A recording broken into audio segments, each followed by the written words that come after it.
Hello, and welcome to today's virtual Commonwealth Club World Affairs program. My name is DJ Patel. I'm the former U.S. Chief Data Scientist, General Partner at Great Point Ventures, and most importantly, a member of the Commonwealth Club World Affairs Board of Governors. So it is my pleasure to introduce today is Susanna Fox, not only a guest, but my friend and colleague from the Obama administration, and as author of Rebel Health, a field guide to patient-led revolution in medical care.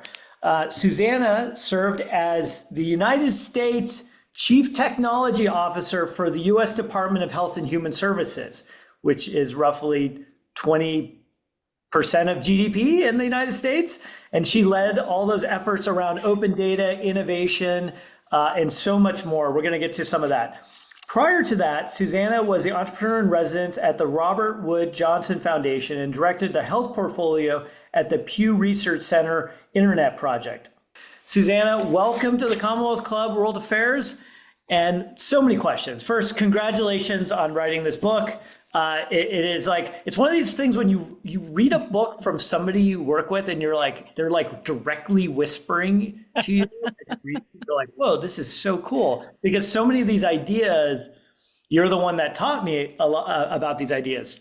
And so maybe the place to start is you start with the person who inspired you to write this book and started this journey. So let's start there. Yeah, and it's a very Bay Area story, actually. Tom Ferguson was someone who he started his career. He graduated from Yale Medical School and went out west, and he was the first medical editor of the Whole Earth catalog, one of the, basically a pre-internet way to connect people to resources.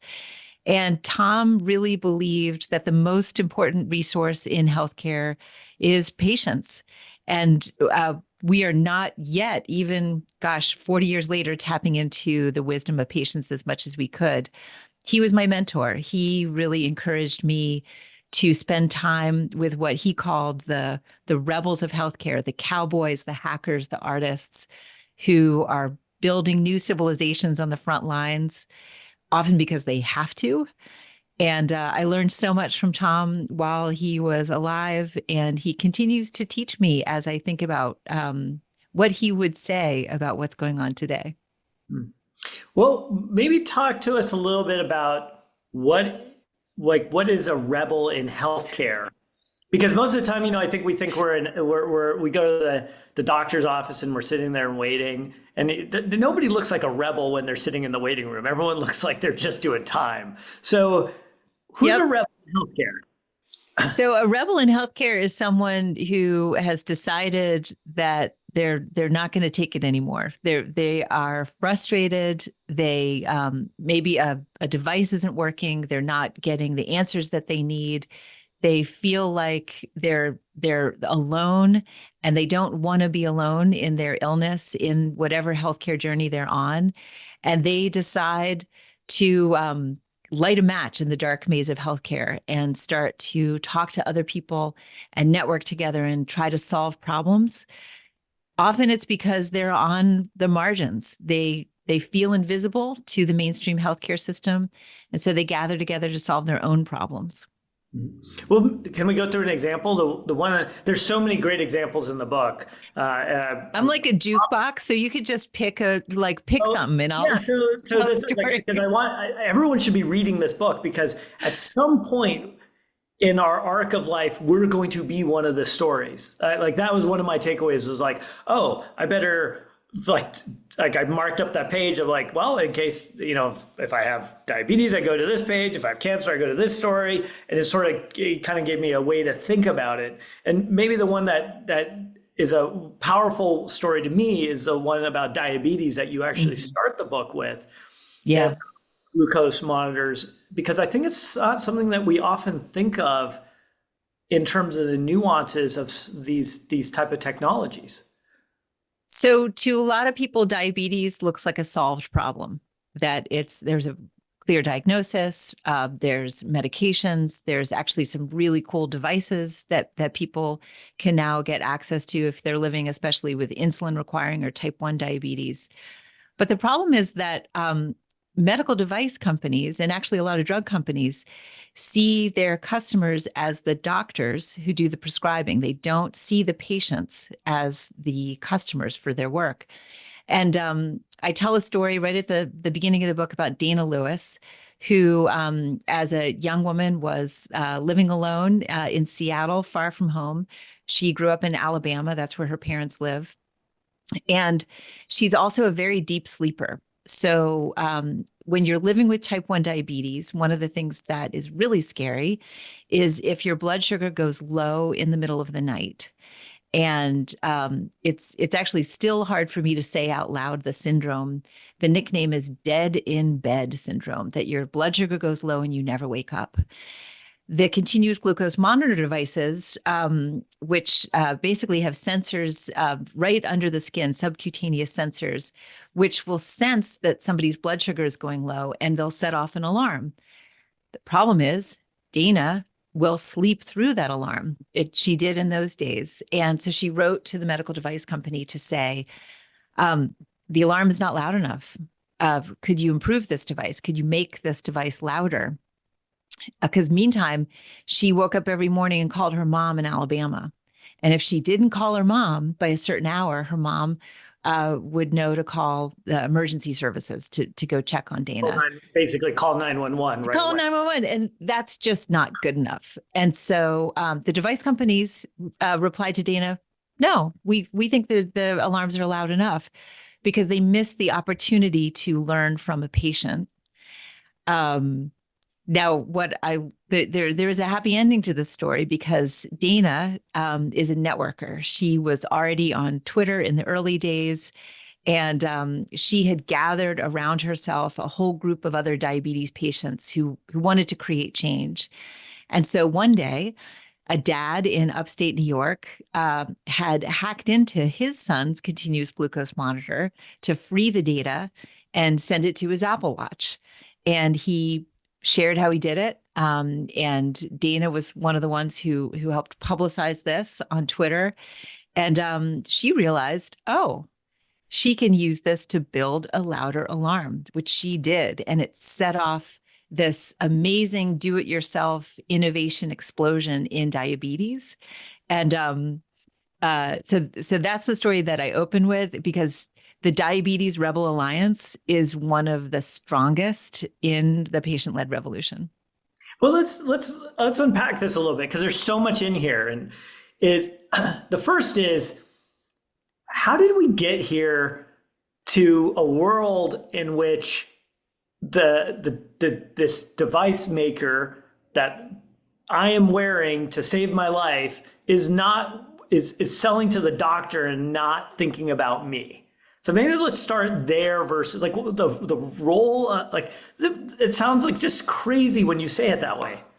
Yeah, but that's the way healthcare has traditionally been set up. So if like an area that you and I connected on in the Obama administration was about health data.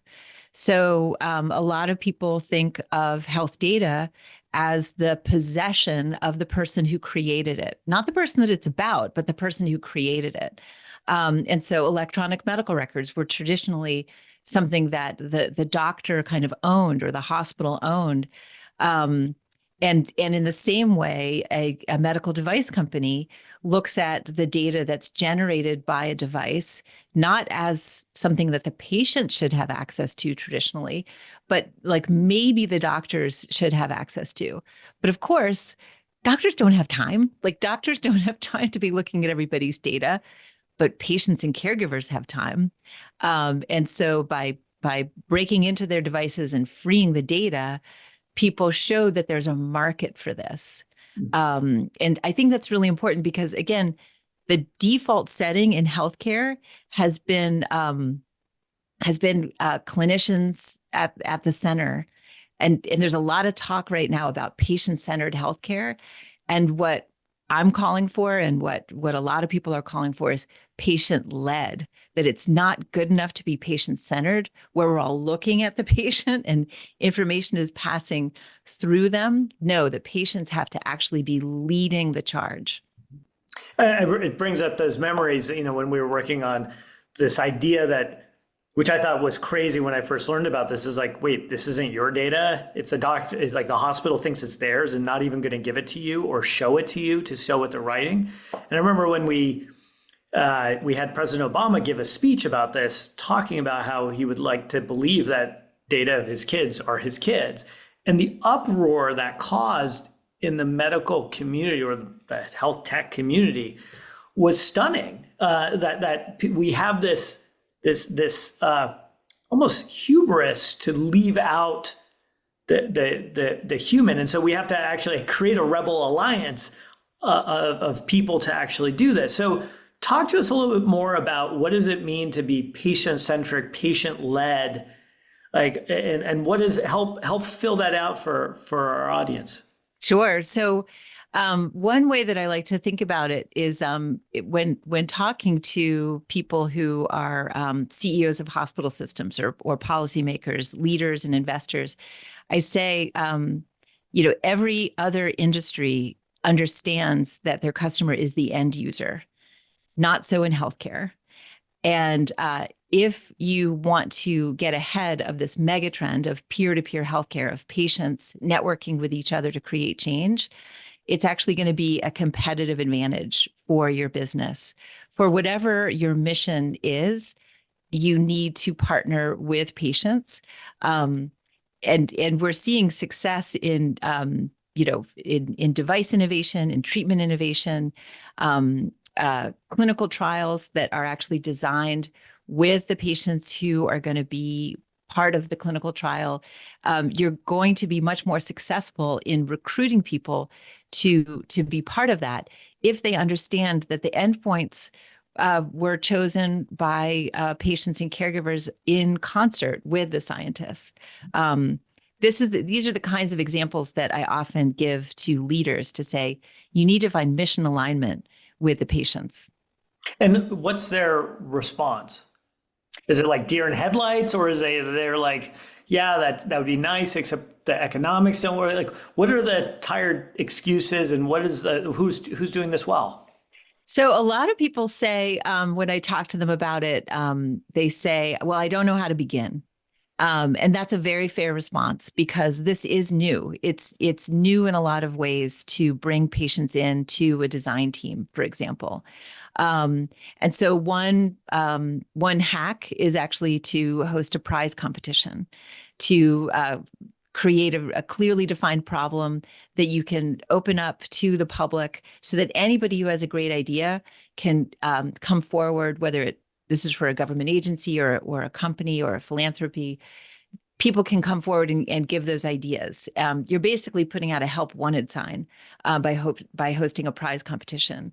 There are other ways that people can do it by having patient representatives, for example, on a team that's looking at, what are the possibilities for cancer drugs. I tell a story in the book about Michael Katz, who lived with multiple myeloma.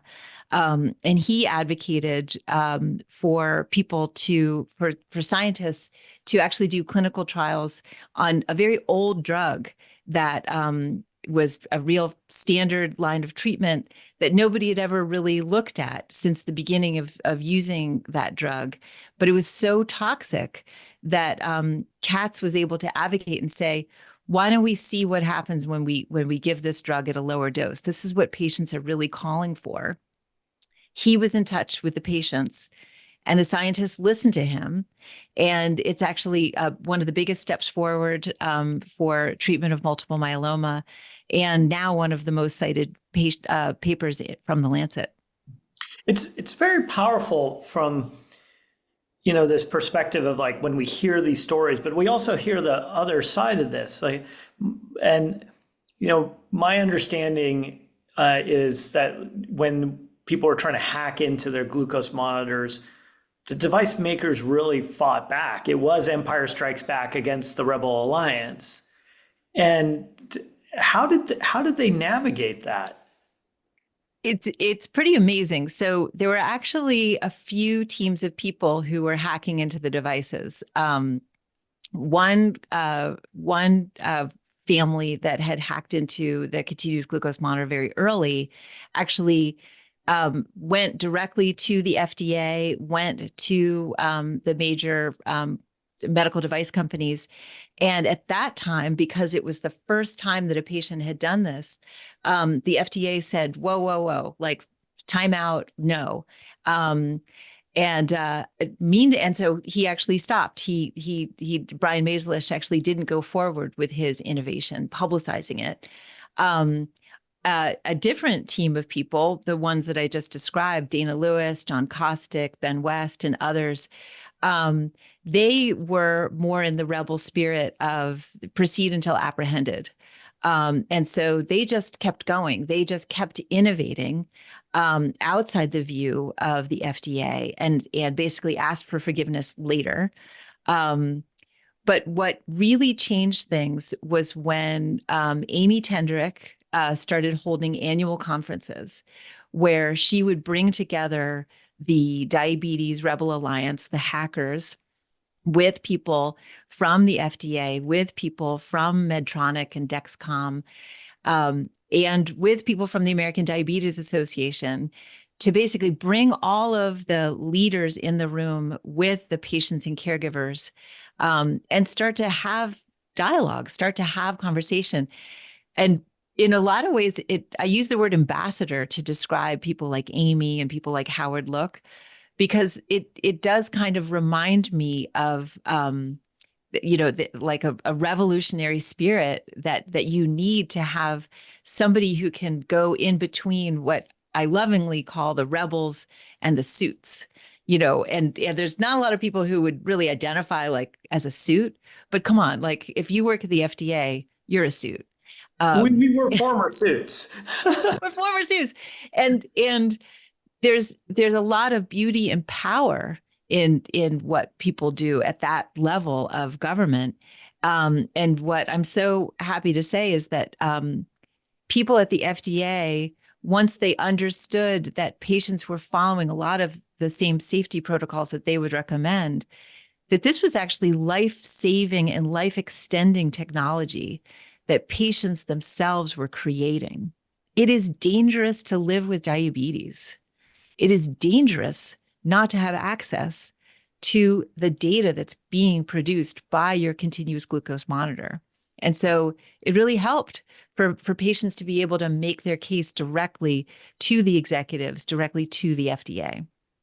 It also reminds me, and I'm sure you know this story far better than I do, so but maybe just share with us. Like, my understanding is the way we have our clinical trials is really led by women who felt like they had no alternative against Genentech, and handcuffing themselves to steering wheel of cars that they parked in the middle of Genentech's campus until they took them seriously. Yeah, so you're telling the story of the National Breast Cancer work that they and by the way, the National Breast Cancer Coalition picked up the playbook from ACT UP. And one thing that I remind everyone who ACT UP is. So one of the super cool things about researching this book was actually digging into the 20th century history of radical health movements, and seeing actually that the U.S. has this long history of people who find themselves ignored by mainstream healthcare. They find themselves outside, invisible to mainstream healthcare, and they gather together to help each other. Every decade of the 20th century has an example of this. In the 1980s, it was AIDS and HIV that was animating a community. So this might sound familiar because of COVID and long COVID, because it's very similar. We had a mysterious virus that had unknown properties. There was, in the case of HIV, there was stigma attached. And so there was a slow government response. And people gathered, activists gathered. It was gay and queer and lesbian folks who gathered together to say, we're going to do something about this. And part of their genius was the very public protests where, one of my favorites, because I actually recently met somebody who was part of the team, they unrolled a fake condom over the house of Jesse Helms, who was a senator who basically was very anti-gay and had a lot of terrible rhetoric around AIDS and HIV. So there was a lot of public protest that drew attention to this. Meantime, there were other teams of people who were quietly working actually with Anthony Fauci at NIH and also with leaders at the FDA to say, hey, we are doing self-experimentation. We are engaging in personal science to show the possibilities. And so when basically when Fran Visco and the National Breast Cancer Coalition looked at how they, as women, as breast cancer survivors, also felt invisible, also felt that their needs were not being met. They tell me that they literally took the playbook down from the shelf that had been originated by ACT UP, who, by the way, were building on a lot of the radical health movements of the past. And so each generation is building on this. And our opportunity is to actually learn from these amazing activists, learn from these pioneers, because a lot of the activity that starts on the margin eventually moves to the mainstream. And again, it's a competitive advantage to see where something is heading, and get there faster to end suffering. Right. We have a lot of good questions coming in. I'm going to weave them in here and starting in a few minutes. But if you're out there and you have a question for Susanna Fox in her book, please ask it in the chat, the YouTube chat. Maybe the next place I'd like to go with is, this is a good place to introduce your framework, because this is like the framework of how to actually think about being a rebel in healthcare. You have these, not only these personas, but also the personas you can fill, but also this framework. So the matrix, I think, is if you refer to it. So maybe let's start with the matrix and then pull us into the different personas that are the important roles that are needed to be a true rebel and take care of health. Awesome. Thank you. So one of the challenges, since I have had the privilege of spending time with the patients and survivors and caregivers, these online communities where I've spent the last 20 years, I realized I had some trouble expressing the value and the power of what I saw to my friends in the C-suite of healthcare. When I arrived at HHS, trying to describe what I saw in terms of patients creating medical and assistive devices, it was challenging. And so what I came up with in writing the book is a way to think of a horizontal line. That's the beginning of the matrix. And on one side, you have everybody whose needs are not being met. And something very important is that the person themselves gets to define whether their needs are being met. And at the other side of it is people whose needs are being met by mainstream healthcare. And then the y-axis, the vertical axis at the top is everybody who is visible to mainstream healthcare. They have a diagnosis. Everybody understands what the challenges are associated with that illness. Whereas at the bottom are people who are invisible to mainstream healthcare. So the quadrant where I have spent most of my time as doing field work in the patient-led revolution is in the quadrant where people's needs are not being met and they are invisible to mainstream healthcare. Most poignantly, you can think of rare genetic diseases, for example, or someone living with a contested illness. Anything that's mysterious is in that sort of quadrant of suffering. There's so much opportunity to help those people. One way immediately that someone can help is to simply say, I see you. You are not alone. And that often happens when someone connects with a peer group. It can also happen when a clinician at least acknowledges that they see that these mysterious symptoms are vexing people. So let me talk about how you move between the quadrants, because I think that's really key. What I realized also is that I became very interested in the actions that people take. And I realized that there's 4 types of people that you'll meet in the patient-led revolution. The first group are seekers. Seekers are people who go on the hunt for information and they don't give up. They just will go out and keep looking until they find what they need. The second group are networkers. Networkers are people who learn in community. They're the people who are likely to start a hashtag on Twitter. They're on Reddit. They're on Facebook. They are forming communities, and they're wonderful at pooling resources and sharing things with that community. The third group are solvers. Solvers are people like Dana Lewis and John Kostick, people who they see something not working and they can't wait to take it apart and put it back together again better, whether it's a medical device, an assistive device, or actually a system. And the fourth group are champions. Champions are people who have access to mainstream resources, who look across the landscape and spot a patient-led team that's doing great work, and they get those resources to the team so they can scale. Resources could be things like funding, regulatory guidance, access to labs and manufacturing facilities. So if you're down deep in that quadrant of despair where your needs are not met and you feel invisible to mainstream healthcare, I recommend stepping into your power as a seeker, starting to go out on the hunt for information. If you are too exhausted to even think about that, think about who in your network, whether it's a family member or a friend, who you can recruit to your team and ask them to take on that role. I also recommend becoming a networker, or again, recruiting a networker to your team.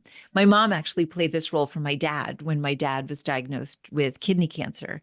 My dad did not want to join any groups, but my mom was somebody who could go online and join those groups and bring back this amazing information and these insights from peer patients. So these are the ways that you can start to move between the quadrants, and hopefully start to get your needs met. So actually, if you're joining in here, you're by definition a networker. Well, very often, yeah. So I have to say, I'm a natural extrovert. I kind of can't help but chat with people. I've never met a stranger, and through my research, I was actually surprised, and it was important to acknowledge that there are seekers and solvers who actually have no interest in joining a group. They have no interest in sharing what they found or sharing what they invented. They're just happy to have found the answer or invented something for themselves. And what I'm hoping that my book will do is inspire them to say, oh, I do have this really great idea. I should share it with my chatty friend. Yeah. One of the things I'm curious about is, you and I both had this very unique opportunity to play the role of champions. And I'm with you. I met so many people who are, rare diseases, what system referred to as one of N, where they're the only person in the world that has this disease, or small number. And I always felt like that's like the biggest middle finger the healthcare system can give to a person. It's basically give that, it's amazing. Like, we're this system, we decoded the human genome. We're doing all this amazing type of healthcare, and yet we're just saying, sorry, we're not going to put our time and energy into you. And how do you stay inspired? How do you not just end up in that super dark place when the system is pushing it back against you? The rare disease community changed my life. So it was actually in doing field work in communities of people living with rare disease that I came up with the concept of peer-to-peer healthcare. And what I realized is that we all feel alone when we face a new diagnosis.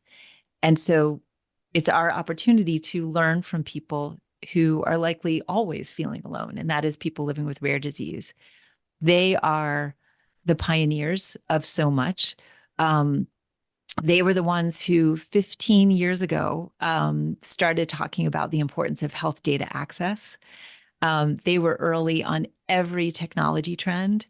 And they're early also on the importance of connection, the importance of humans gathering together. Because one of the messages of Rebel Health is that you are not alone. There are people who would love to help you if only they knew how to find you. And you see that most poignantly in rare disease communities where someone is told, you're the only one. You're the only one in the world who has this, or it's very likely your child is the only one in the world. And the rare disease community has proved over and over that that is not true. They are not alone. They have a coalition of people who are ready to help them, and they gather strength in community. And I think we all can be inspired by that. It resonates with me because the letter I still keep in my backpack is Jennifer Bittner's letter when she wrote to the president, President Obama, about the impact of the work that we are doing and what basically telling us what we needed to do. And those type of people, as you said, are just so powerful. They're just willing to run through walls of titanium. And maybe could you give practical advice to people who are listening? How do they find those communities? How do they, because what I imagine is happening, and like what you and I found when we were starting the Cancer Moonshot Initiative for then Vice President Biden, was people hear the words, then everything blanks out until they go to Google and then they type in that search term. So what's the advice for people as they start to get they're confronted with a crisis? Well, again, know that you're not alone. Know that if you are too stunned or exhausted to take action right away, count on your community, count on someone. You might have a niece, you might have a neighbor, you might have a friend who hears of your diagnosis and says, what can I do to help? Well, you could task them with taking on the role of seeker. You could task them with taking on the role of networker. They can go out and find the resources that you might need. The other advice that I have is to take notes on your symptoms, take notes on your questions, because there are going to be questions that are best answered by a clinician, and there are other questions that are best answered by a community. And making sure that you've got your list of questions, and so that you can help navigate through that, I think is really important. If you have not yet figured out your diagnosis, I still recommend trying to find a community, because it's often a community that can help you describe your symptoms in a way that clinicians can hear them. And that often leads to a diagnosis. It also leads to better treatments. We, unfortunately, as patients and survivors and caregivers, we are tourists in medical land, and we need to learn the language. And it is peer patients and caregivers who can also help you with that. Mm-hmm. And it's again, when things get really serious, patients get serious, and engage in personal science and engage in the kind of research that is needed. So that brings up a natural question here. We're right now in this very interesting phase of healthcare in the country. Not only is it incredibly expensive, we have new treatments that are about to cost an insane amount with genomic treatments that are way outside the price points that any reasonable person can afford. You've got the GLP-1s, the cost structures there. We have long COVID. We've got Lyme disease. We've got all these kind of things that are sort of in your bucket of slightly seen, maybe. Yeah. But the scientific community is still saying, I'm not sure that's a thing. Right. How do we align science, this massive enterprise of science that drives innovation in our country, with the needs of the population? Well, I think it starts by acknowledging that their concerns are real, and that even as we navigate through contested illnesses, we have to acknowledge that people's concerns are real. These symptoms are real. It's part of what I am really concerned about is indeed access. So we have amazing science, amazing treatment innovations that are coming forward, but yet we have really uneven access to it. And that's a frontier of the revolution. Actually, I'll have to say, I've done a lot of public events and a lot of online events, and that is the number one question. A lot of people are actually calling for a revolution related to the financing of healthcare. And I have to confess that's not my expertise, but we do need to have a really serious conversation in our country about that. Like, what is the future as we start to go towards treatments that are so expensive? Yeah. Well, maybe let me throw one of the questions in here, and reminder, you can ask your questions here in the YouTube chat. If you had the ability to change or improve one thing in our current healthcare system, what would it be and why? I would say what I really wish is that no one leaves a doctor's appointment without a prescription for a community. So that in addition to consulting Dr. Google, which is the de facto second opinion in the US, we are able to connect people with community.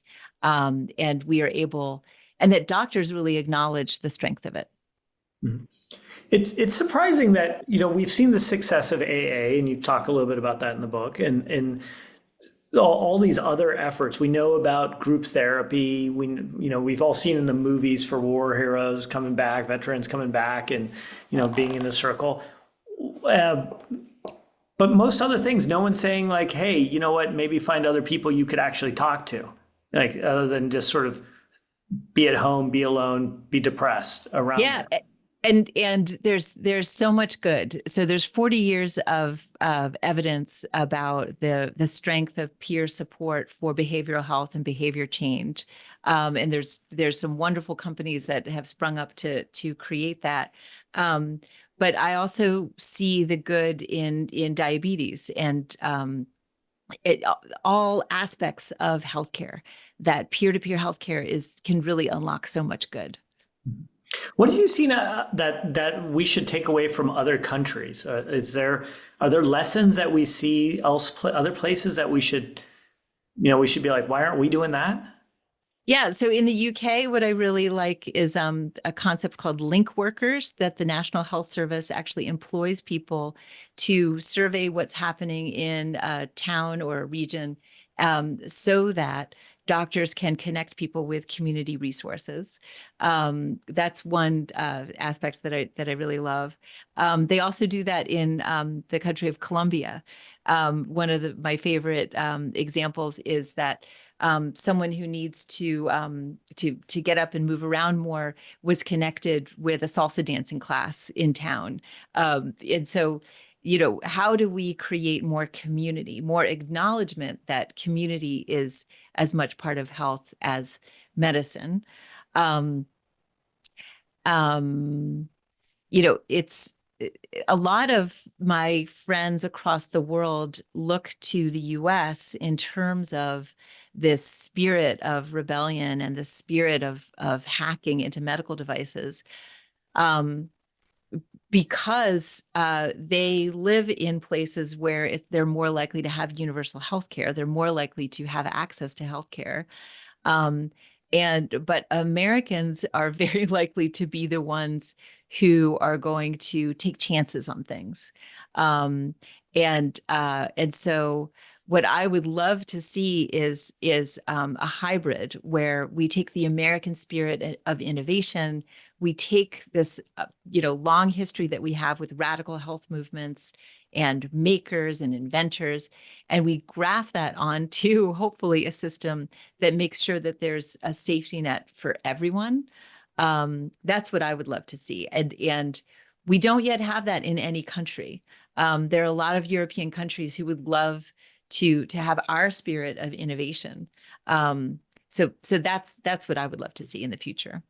Yeah, one of the ones I personally love is some of the social systems in Japan, where you're kind of inserted into this group early on, and it kind of you travel together in life. And we've seen the dramatic outperforming of longevity from that approach.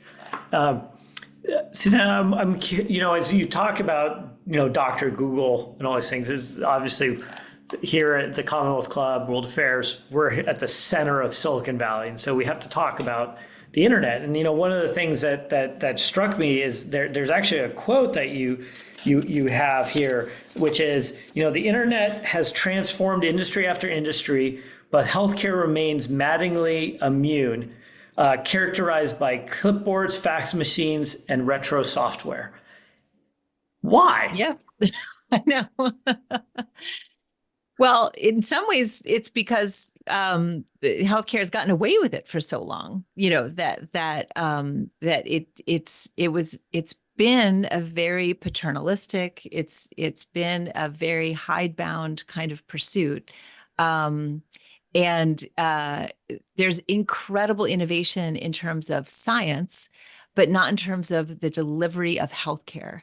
And that's what I'm excited about. That's again, it's our opportunity to learn from patients and caregivers. It's our opportunity to take the spirit of rebellion and infuse that into the business of healthcare and the delivery of healthcare. Well, one of the things that has always surprised me is that small startups have more computational data processing power than large hospital systems do. And they have, many times hospitals, we spent $30 billion of US taxpayer money taking care of trying to get digital health records made versus paper. And now we have a system where the doctor spends more time typing than actually listening to you, talking to you. And so I'm curious, as you think about this true patient-led aspect, if you had the magic wand and you could redesign the system, what are some of the things that you would, obviously one is like every doctor has to, prescribe you some kind of group, but what are some of the things that you're just like, when you walk in, you take your family members into the doctor's office, you're just like, I can't believe we're here still. Like, what would be the things that you're just like, we should just do that? Well, I'm actually really intrigued by a startup that I'm advising that where it should just be universal check-in. So instead of being mailed a plastic card, there should actually just be a QR code on your phone, so that no matter where you go, whether you're going to a Minute Clinic, whether you are going to a Walgreens, whether you're going to the hospital, whether you're going to your doctor's office, wherever you go, it's all the same kind of check-in experience. I don't have to fill out that form. Like, you don't have to fill out that form. Like, no more these clipboards. words even mean? Yeah, no more clipboards, no more fax machines. I'm also, a lot of people who have pets have noticed that actually your dog or cat has completely interoperable electronic health records. The veterinarians have figured this out. Why haven't we? It's something that if I could wave a magic wand, we would have complete data flow among health systems. And of course, it would all be held by the patient, so that the patient would have complete access and control over it. As long as I still have my magic wand, I'm going to just keep going. I'm going to say, you can have the magic wand all day long if you could fix these things, because they would make, like, I think all of us, everyone here would sign to be like, just give her the wand. Yeah, a non-technology piece would actually be to acknowledge that the importance of caregivers. Caregivers are infrastructure. And the more that we acknowledge and lift up the work that family caregivers are doing, to hold together the health system. They're the ones who are getting people to their appointments on time. They're the ones who are following that clinical trial protocol. I've been a caregiver I was a caregiver for my dad for the last year of his life. And I cared for an elder cousin who was like a grandpa to me. And it was such an important experience that I actually added it to my LinkedIn and added it to my CV. Um, and and yet there's still people who would not understand why it's so important to acknowledge that work that caregivers do. So that's another, if I had a magic wand, caregivers would be an honored member of the care team. That's such a great one. I had not thought about that. It's like, why don't we celebrate people who have to do this extra job in life or take pause from the regular career, just like mothers have to do? Why don't we celebrate that? Like, okay, yeah, you did that. That's the thing. And you tell some very powerful stories in the book about your experiences as a caregiver. And for anybody that may be a caregiver or is a caregiver, you should definitely read this book because it gives you a lot of how to direct actionable insights. Let me say one more thing about that, and that is my friend Alexandra Drain has a great question, and that is, why do we have ceremony around asking someone to marry us or asking someone to be our child's godparent, but there's no ceremony to ask someone to be your caregiver? And there should be, because that's how important it is. Mm-hmm. That's well said. There's a side of me that says, well, if we promised them a ring that was like some obscene amount of money, I'm sure our industry would figure out a way to make it a thing. But you're right. The role of ceremony, the role of celebration, and we've seen this, and this, I want to go back to this internet question because, we see these amazing stories.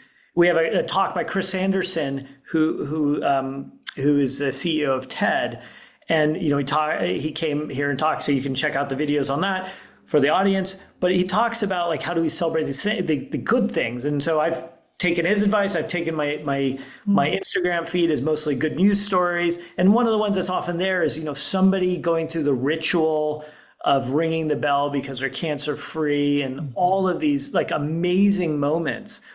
And part of that I want to go to is because with social media, we've seen these powerful things that we can celebrate, that we can be behind people. We can do GoFundMe campaigns.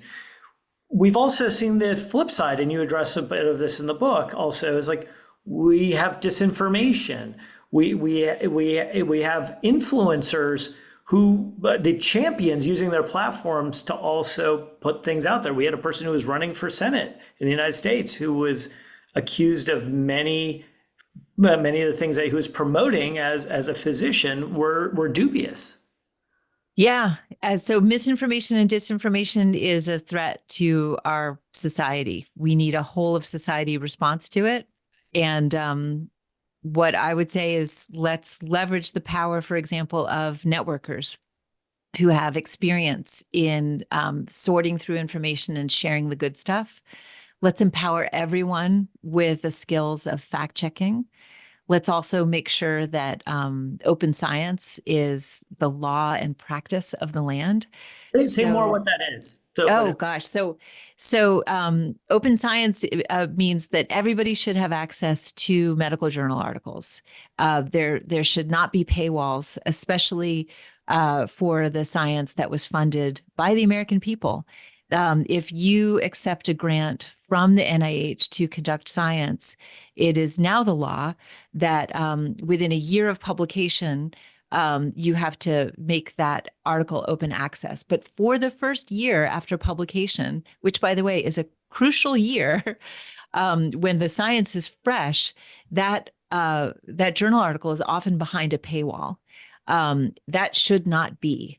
It should be clear that we need everyone to have full access to information. It's the best way to fight against misinformation. There's some wonderful studies that show that a healthy community will attack misinformation like it's a virus.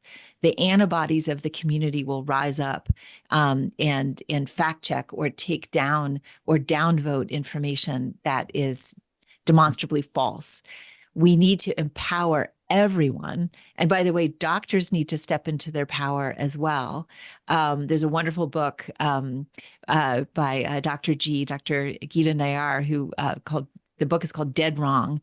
And I love it because in the same way that I'm calling for patients and caregivers to step into their power, she's calling for clinicians to step into their power and fight against misinformation. Well, is there any practical advice when you're being dismissed as a patient? I'll give you kind of I think we've all had a version of this is, I said to a clinician, I said, hey, I was wearing one of these digital trackers and I said, hey, this data is out of whack. Like something's going on. So, and she's like, and she was just dismissive that it wasn't there. And of course, there was. I was quite sick, and I was like, "Look, this is a trend line," and they were like, "Just like, no, we just don't trust that stuff. Carte blanche." I think we all have had some kind of form of that where we've been summarily dismissed. You don't really want to go against your clinician because you're like, it's like a weird thing. Yeah. What's the advice to people? The advice is to come with facts. The advice is, again, if you have if you have a community behind you where you've talked to the community and said, I have a difficult appointment coming up. If you're part of a peer-to-peer community, they will arm you with the vocabulary. They will give you the questions to ask. It's always more powerful to ask a clinician questions rather than to make a bold statement. And you can say, why do you think that? If somebody is making a pronouncement that you actually don't agree with, that you think is different from what you think is going on with your own body, you could ask respectful questions, and that will start that will start to get people into a different mindset, rather than just coming in, guns blazing. And one of the questions that's a number of questions interwoven in here about the role of artificial intelligence and AI. And we've heard about the physicians who are starting to use AI to try to explain things, where physicians are now, instead of Dr. Google, they go to insert your favorite brand of chatbot. How, through your lens of all your work, what do you see happening today? And can you share with us what you think is going to happen over the future with these systems? So I am an optimist. I'm excited about the role of AI. I think that chatbots are not there yet. I personally would not. I'm going to stick with the traditional Dr. Google and doing my own research. However, what is really, really valuable right now is the ability for AI to consume a ton of information and provide a summary. So one example that I love is a patient-led, caregiver-led company, Synapticure, that focuses on virtual care for neurodegenerative diseases. People who have ALS, Parkinson's, Alzheimer's often present to a new doctor, especially for a second opinion, with a huge stack of clinical notes, a huge stack of imaging.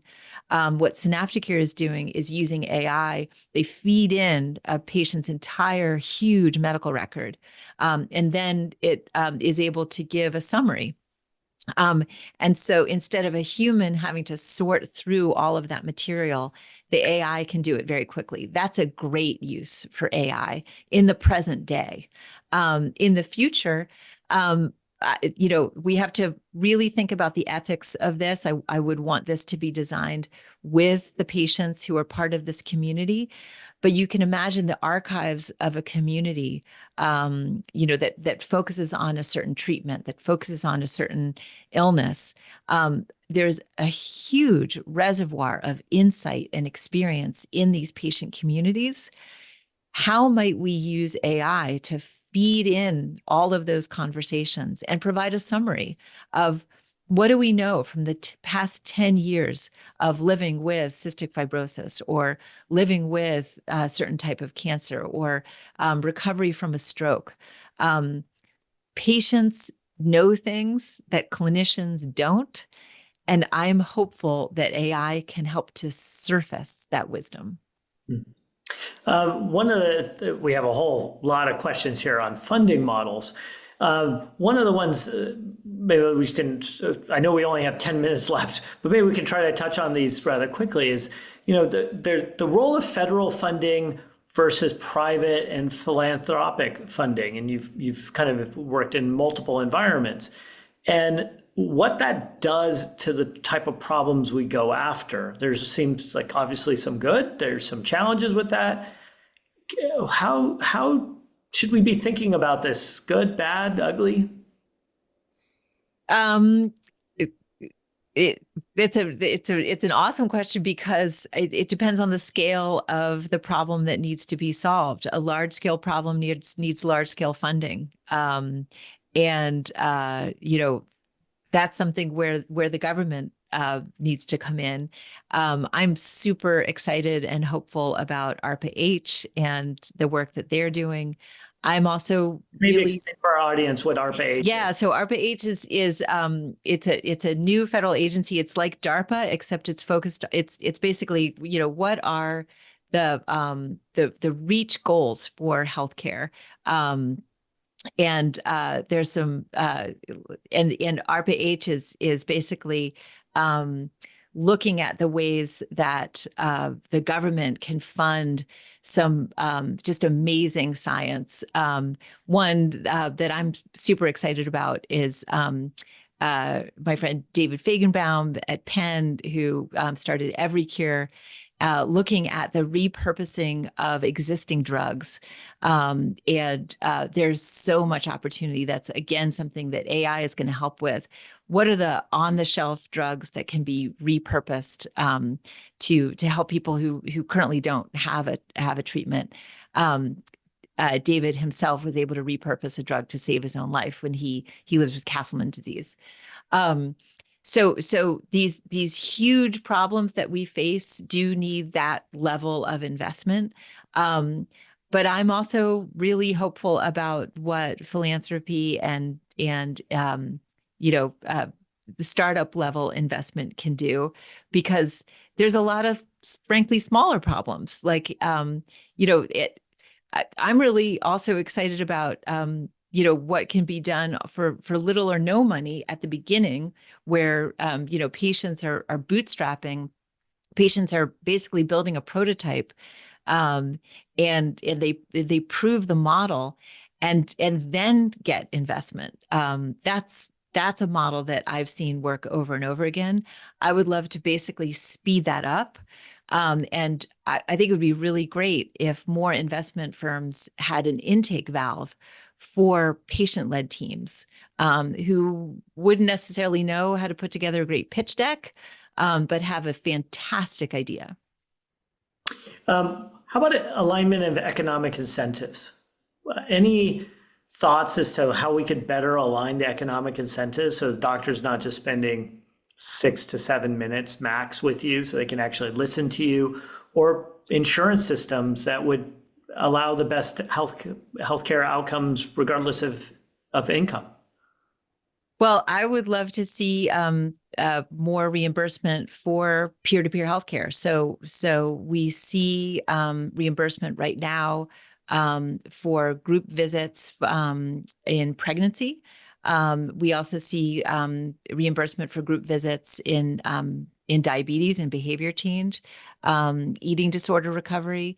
I would like to see that spread. So it's not only clinicians that we look to when we're looking for advice and help, that we also find ways to actually tap into community wisdom and have a community consult in addition to a clinical consult. Right now that's happening, but it's happening at the margins, and it's happening in unpaid ways.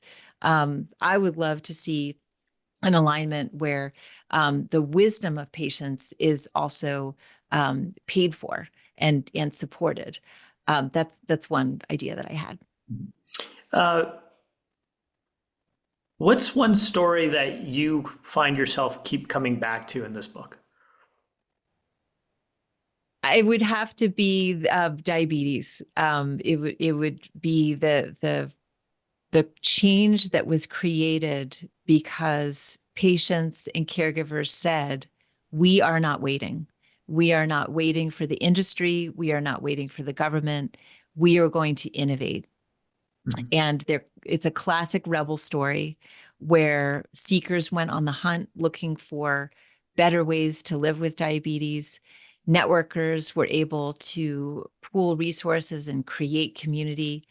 Solvers, as I told the story of the continuous glucose monitor, breaking in and freeing the data, that innovation continued on so that Dana and Scott Librand, working with Ben West, were able to create a do-it-yourself open source artificial pancreas system where Dana's continuous glucose monitor hooked up with her insulin pump using a Raspberry Pi. They created a closed loop, again, beating the industry by years. I feel like these should just be movies. Like, why don't we have more movies that are like, instead of like the person raced to turn off a bomb, it's like, I'm in a race to save someone's life. And guess what? I hacked the continuous glucose monitor. I connected it to the biggest supercomputer, and then I did all sorts of crazy stuff, and then voila. Like, that's the stories we should have. Yeah, we absolutely should. But I'll say that the Diabetes Rebel Alliance, all the stars aligned. There are also stories in the book where the stars don't align. So Hugo Campos, who is someone who was able to hack into his own pacemaker, essentially his ICD, he has tried for years to create a coalition to get attention from Medtronic, to no avail. So he remains alone, unfortunately, in that activism. And so also just an amazing human. And totally amazing. And you know, I am hopeful that just as the HIV/AIDS activists forged a path that was then followed by breast cancer advocates and then followed by long COVID advocates, I'm hopeful that the Diabetes Rebel Alliance has broken new ground in medical device data, that other device activists can follow their lead. Final question here. We don't have a whole lot of time left. Tell us about the role of hope. Hope is when you feel alone and you meet at least one other person who says, I see you. I understand what you're going through. That's the beginning of someone's journey out of darkness and into the light, where hopefully they become more visible to mainstream healthcare and hopefully their needs are met. I love that. For people who want to follow along on what you're doing or get one of their questions, we had so many questions come in to get their questions answered or join the community. How do they best do that and stay on top of what you're working on, Susanna? So I have a website, SusannaFox.com, and I'm on most social media platforms as Susanna Fox or Susanna R. Fox, my middle initial. And I'd love to hear from people and take more questions. Thank you, Susanna, for being here. If you haven't picked up your copy yet of Rebel Health, a field guide to the patient-led revolution in medical care, please do so now. You can pick it up here at the Commonwealth Club. You can order from us. That's a great place. If you would like to watch more programs to support the Commonwealth Club's efforts in making virtual or in-programming possible, please visit commonwealthclub.org events. And it is one of, like, if you don't know, this is, of course, my printer would go off at this exact moment, but if you haven't been to one of our in-person events, come on down. They are amazing. If you're not a member of the club, you should totally do that. It's a phenomenal opportunity to meet people, meet the speakers, and get your questions answered directly from them. I'm DJ Patil, and thank you, and take care.